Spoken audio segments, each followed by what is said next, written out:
Ny vahiny tao anatin'ny fandaharana solanga moa ity Mompera Rasta ity, tao anatin'ny izany fivahinianana izany no nilazany hoe tokony tsy ho tsaraina ivelan'ny olona. Tsy mifanohitra amin'ny maha Mompera azy ny volo Rasta an'i Patrick Raharivelo raha araka ny nambarany nandritran' izany fandaharana solanga izany. Tokony tsy ho tsaraina ivelan'ny olona fa Kristy no arahina.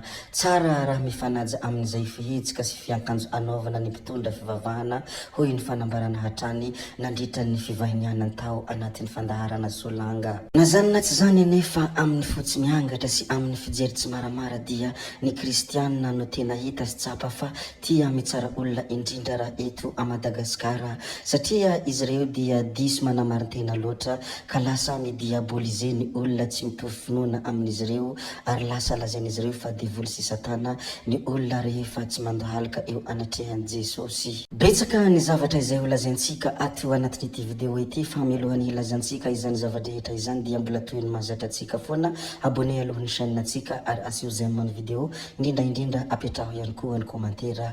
Ndeha aloha idirantsika vetivety izany fanaovana abonnement izany mialohan'ny herisoantsika amin'ny resaka izay ataontsika. Ndao ary tompoko lahy, ndao ary tompoko vavy, abonné ho ary ny chaîne antsika.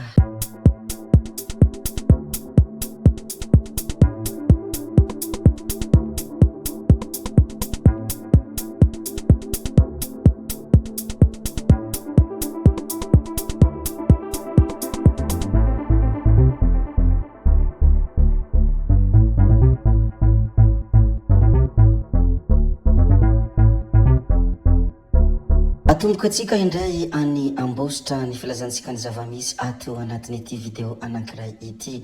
Izy ity moa dia loharanom-baovao izay navoaka ny tao amin'ny Jorovania agnaita ambositra.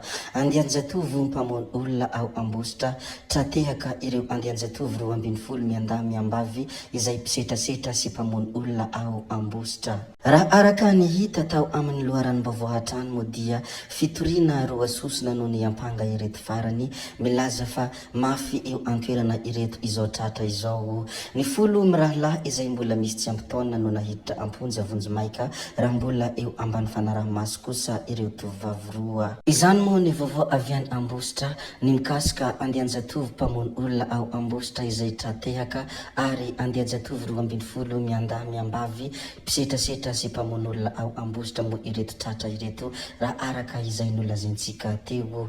Rehefa voalazantsika moa ny mikasika an'izay dia ndeha sika hilaza ny manaraka indray. Resaka mikasika ny Colonel Faneva moa isika, raha araka ny vaovao dia azon'ny Colonel Faneva ny folo tapitrisa ariary. Azon'ny Colonel Faneva sy ireo mpitandro filaminana miaraka aminy ny valisoa izay mitentina folo tapitrisa ariary nampanantenen'ny voavy Paulin mpilalao baolina kitra tao amin'ny Barea. Voasambotra ireo mpitandro ny filaminana i Exave Bersen izay zodany voavy Paulin ihany moa io olona izay nosamborina io. Raha tsy ahivina moa ny zavanisy dia efa nokarohina hatramin'ny Novambra 2024 ity farany, satria ny vadi-patikisana raha ny loharanom-baovao tamin'izany fotoana izany ka izao izy no tratra. Arabaina moa zany Colonel Faneva sy ny tariny satria nandrobaka ity folo tapitrisa ariary ity ary mino zahay fa faly ihany koa i voavy Paulin satria hita izay olona nokarohiny efa hatry ela. Rehefa avy niresadresaka ny mikasika ny voavy Paulin sy ny Colonel Faneva iny moa isika dia ndeha arisika hiresaka kely ny mikasika an'ity mpihira malaza maneran-tany ity. Raha araka ny vaovao moa dia nahazo famitsorana vonjimaika i Chris Brown ary nahazo famitsorana vonjimaika Sokosian hialan'ny fonja tany Londres izy, raha araka ny vaovao izay miparitaka. Araka izany moa dia afaka hanohy fampisehoana amin'ny firenena maro noho izany izy eo amin'izany tontolon'ny mozika izany. Raha ny vaovao hatrany mikasika an'ity mpanakanto malaza ity moa dia caution 4 tapitrisa livre sterline no efa nofeny ity mpanakanto amerikanina ity ary mbola misy ambiny ray tapitrisa euro izay haloha anatin'ny eninandro. Koa satria avy niresadresaka ny mikasika an'iny mpanakanto malaza maneran-tany iny isika, ndeha arisika hivadika kely any Anosbe. Manitra mameriveriny ao Anosbe, manitra fampandrosoana ihany koa hoy ny filoham-pirenena Andry Rajoelina.